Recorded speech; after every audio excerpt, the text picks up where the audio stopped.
അവൾ ആക്ച്വലി ഭയങ്കര സ്റ്റുഡിയോസ് ആണ്. ക്ലാസ് ഫസ്റ്റ് സെക്കൻഡ് അങ്ങനെയാണ് അവളുടെ ഫ്രം ദ ബിഗിനിങ്. പിന്നെ 11th ഗ്രേഡ് കഴിയുമ്പോഴാണ് അവൾ ഇത് പറയുന്നത്. അതിനു മുമ്പ് ബൈക്ക് റേസിംഗ് ഒക്കെ ഇൻട്രസ്റ്റ് ഉണ്ടായിരുന്നു. എനിക്ക് അതിൽ അത്ര ഉണ്ടായിരുന്നില്ല. പിന്നെ ഇത് അവള് പറയുമ്പോഴും ഞാൻ വിചാരിച്ചു ശരി കുറച്ചു പോയാൽ അവളുടെ മൈൻഡ് മേ ബി ചേഞ്ച് ആവുമെന്ന് വിചാരിച്ചു. ഒന്ന് മെഡിസിൻ എടുക്കട്ടെ, അങ്ങനെ നമ്മള് വളരെ ഒരു എല്ലാവരും തിങ്ക് ചെയ്യുന്ന അങ്ങനെയാണ് തിങ്ക് ചെയ്യുന്നത്. പക്ഷെ അവള് അങ്ങനെയല്ല, ഭയങ്കര ലോജിക്കൽ പേഴ്സൺ ആണ്. കുറച്ച് entirely she's little different from.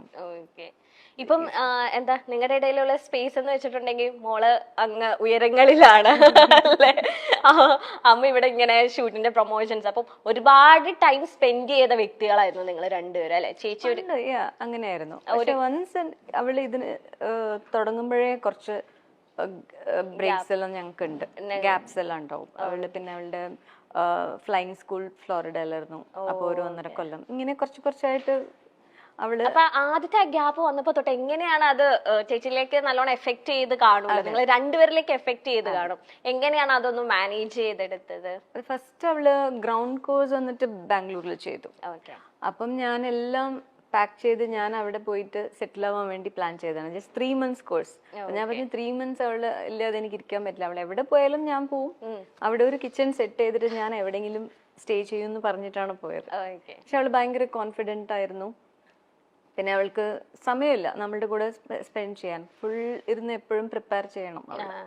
അപ്പൊ അങ്ങനെ ആകുമ്പോൾ ഒരു 1 month ഞാൻ അവിടെ ഉണ്ടായിരുന്നു. അത് കഴിഞ്ഞിട്ട് എൻ്റെ ഒരു ഫാമിലി ഫ്രണ്ടിനും പിന്നെ എൻ്റെ കസിനും ഉണ്ടായിരുന്നു, അവരുടെ വീട്ടിലായിരുന്നു അവള്.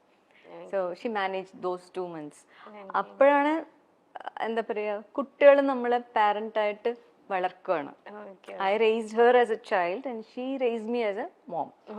അപ്പൊ ആ 2 months അവൾ ഇല്ലാതെ ഞാൻ ചെന്നൈയിൽ ഉണ്ടായിരുന്നപ്പോ എന്നെ അവള് പ്രിപ്പയർ ചെയ്തു.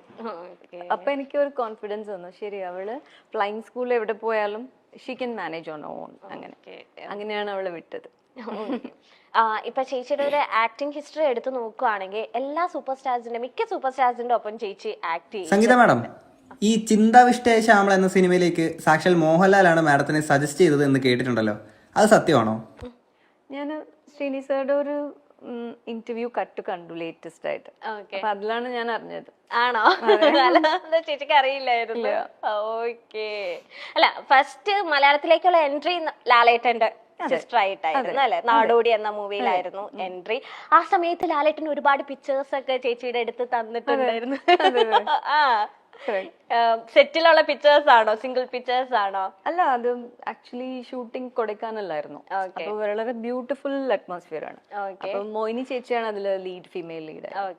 അപ്പൊ ലാൽ സാറിന്റെ ഫോട്ടോഗ്രാഫി ഇൻട്രസ്റ്റ് ഉണ്ടായിരുന്നു തോന്നുന്നു. സോ എല്ലാവരും എടുക്കുകയാണ്. അപ്പൊ എനിക്കും കുറച്ച് എന്റെ കാൻഡിഡ് പിക്ചേഴ്സ് ആണ് കുറച്ച് കിട്ടി. അതിപ്പോഴും സൂക്ഷിച്ചു വെച്ചിട്ടുണ്ട്.